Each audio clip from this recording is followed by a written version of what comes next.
equation of reaction equilibrium.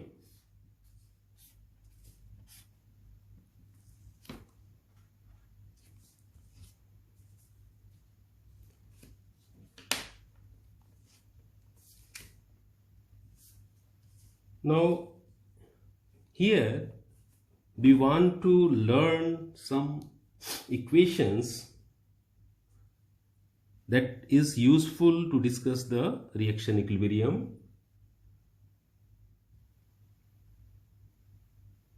So before moving, we all know that whenever we are applying the conservation of mass and conservation of energy principle, we are we are assuming that the reaction can occur as written. However, the extent to which our chemical reaction proceed is limited by many factors. So, the equation of reaction equilibrium provides the basis for determining the equilibrium composition of reacting mixtures. Now, consider a closed system containing 5 components A, B, a closed system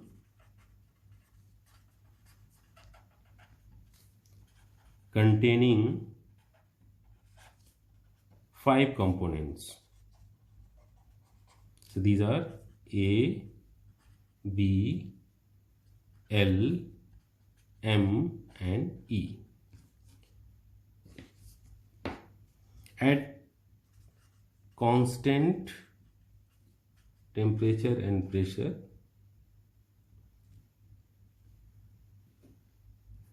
now and this system is subjected to a single chemical reaction of the following form.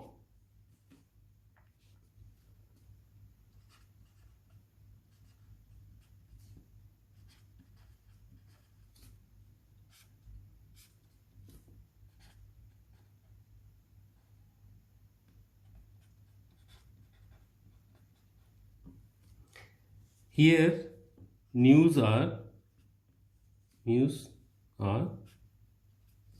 stoichiometric coefficients, we all know. Since we are considering E as inert,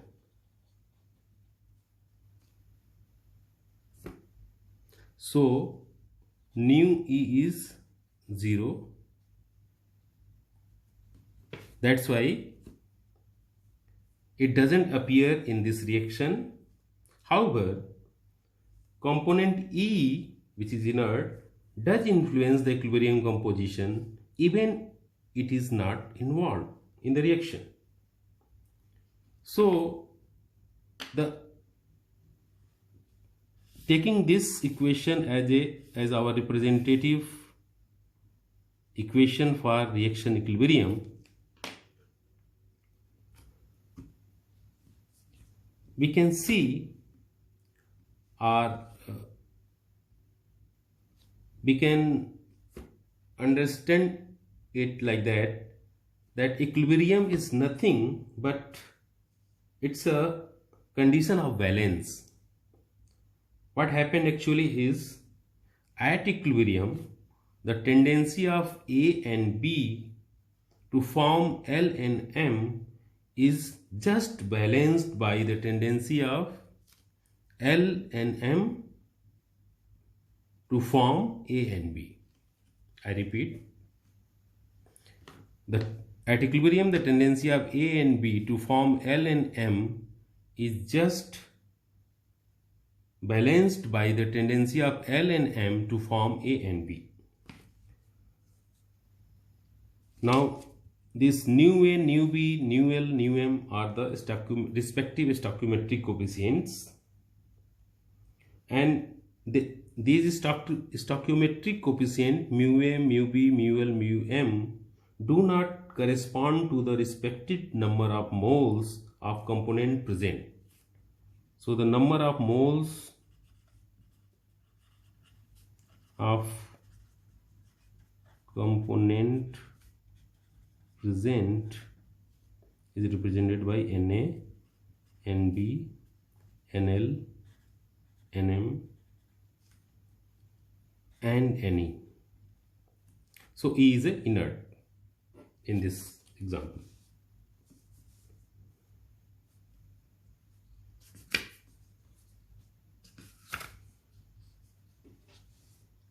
So as I told you that the stoichiometric coefficients nu A, nu B, nu L, nu M do not correspond to the respective number of moles of component present.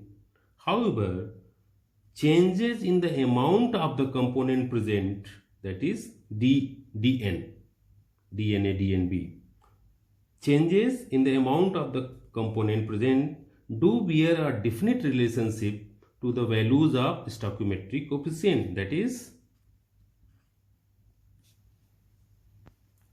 there is a definite relation among change in the amount of the component. So we can write dNA upon mu A minus dNb upon mu B. This is equals to dNl upon mu L. Similarly, we can write dNm upon mu M. Now, please note that this minus sign indicates that A and B are reactant and would be consumed, A and B would be consumed when L and M are produced. Since E is inert, so dNe is 0. So dNe would be 0 because it's an inert. We have assumed it as inert. So introducing a proportionality factor dE.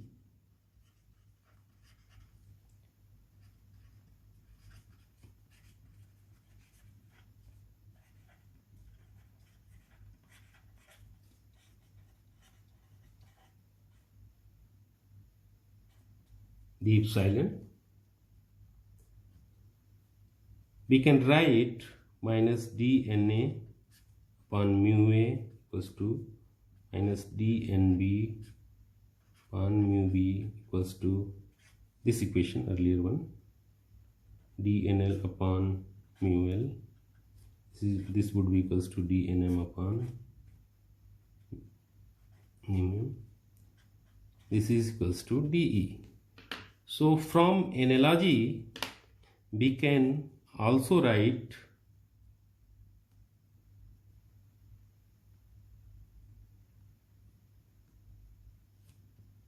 that dNi upon mu I equals to d epsilon.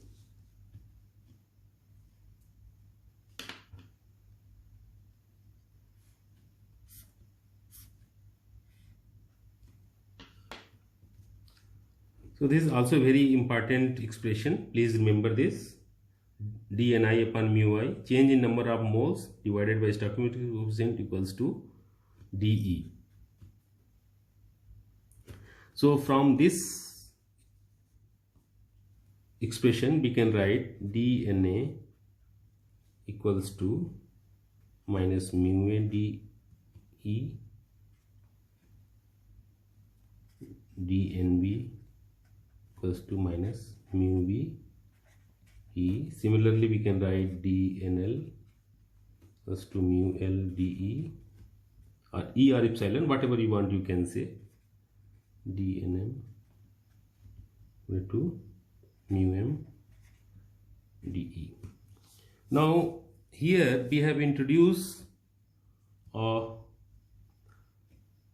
factor E. So let me discuss it in the next page. E, or epsilon, which is basically extent of reaction. So epsilon or E is known as extent of reaction. This is also known as reaction coordinate. So this E or epsilon measures the progress of a reaction.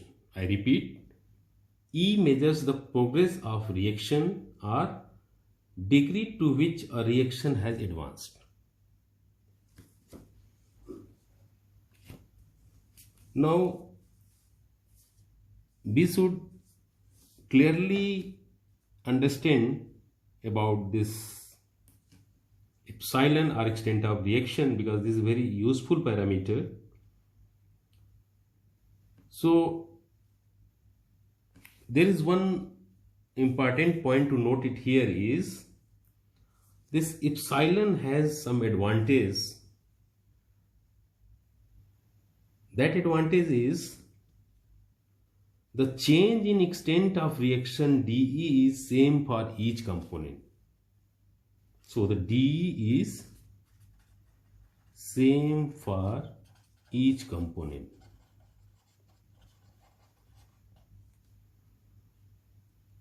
Whereas the change in number of moles dN is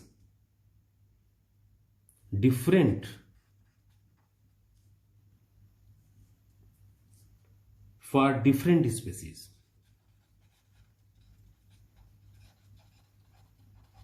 So you just remember that this D is same for each component, whereas the change in number of moles is different for different species which is taking part in a reaction. Now, to understand it better, you can say epsilon equals to 0 for initial state of the system. So the value of E will be 0 for initial state of the system, that is before the reaction. Before the reaction the value of E is 0.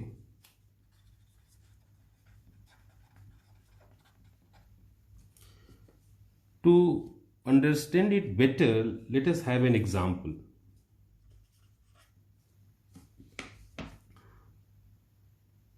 Consider a closed system consisting initially a gaseous mixture of hydrogen and oxygen. So there may be different reaction, but one reaction may be this. Now this is 1 mole, this is half mole, this is 1 mole.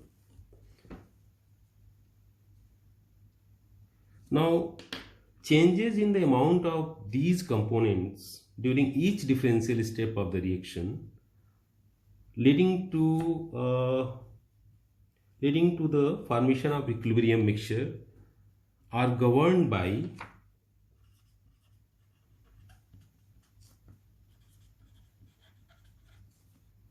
and dNO2 equals to minus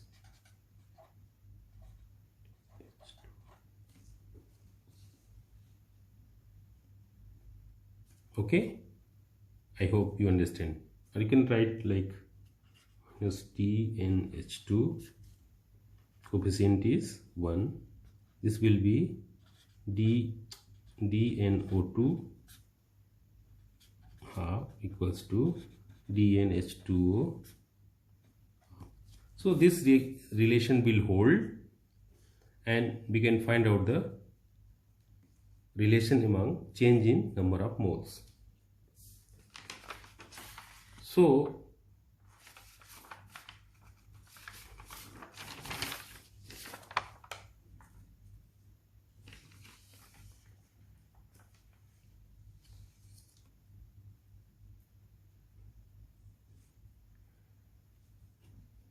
we have learned in the today's lecture. Let me summarize the today's lecture. So in the today's lecture, that is chemical reaction equilibrium part 2, we have learned two concepts, chemical potential and equilibrium. We have established the relation among chemical potential and between chemical potential and equilibrium. And we have also learned how to write equation for reaction equilibrium. So with the help of chemical potential, we can write Gibbs function by this equation and the chemical potential by this equation. And ultimately, we have concluded that using the concept of criteria of equilibrium in terms of Gibbs energy, we can establish the criteria of equilibrium in terms of chemical potential. So this is the criteria of equilibrium in terms of chemical potential.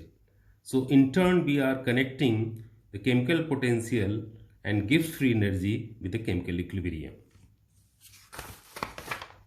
In the second part of today's lecture, we have learned how to write equation of reaction equilibrium. So considering this general equation, we have arrived that dNi upon mu I equals to dE. So this E is reaction, extent of reaction, or reaction coordinate. And with the help of this equation,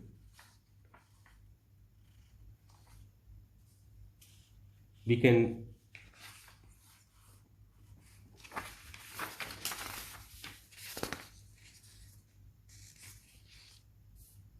write relation among different parameters of reaction equation of reaction equilibrium. So I told you that the extent of reaction is very, very important, and the advantage of using this D is it is same for each component. So I will stop it here. We will learn few more new concepts in the subsequent lectures. So for today's, thank you very much.